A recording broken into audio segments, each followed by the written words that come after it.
ادھر تو سارا جو ہے قتلے ہوتے، بم دھماکے ہوتے، وہ ہر کچھ ہوتا ہے چوروں کی وجہ سے. پاکستان برباد کیا انہوں نے، پاکستان سب لوٹ کیا انہوں نے، لوٹ کر کے لندن بھاگ جاتے.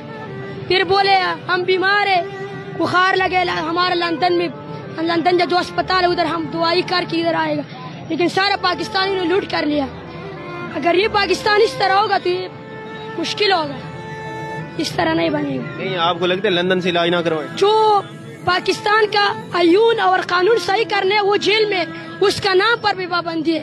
سر یہ آپ بولو خود ہی، جب اس کے لیے کوئی نکل آئے گا اس کو پکڑتے، کہہ رہے تم کیوں اس طرح کرتے، کون کہہ رہے نشئی ہے، کون کہہ رہا یہ ہے، کون کہہ رہا غدار ہے، کون کہہ رہا چور ہے. تم خود ہی پتہ کر لو، تم جو چوری کر کے لندن بھاگ جاتے کیوں بھاگتے؟ پھر پاکستان میں کھڑا ہو کے بات کرو نا. بس وہ جیل میں ابھی وہ کچھ بھی نہیں کر سکتے.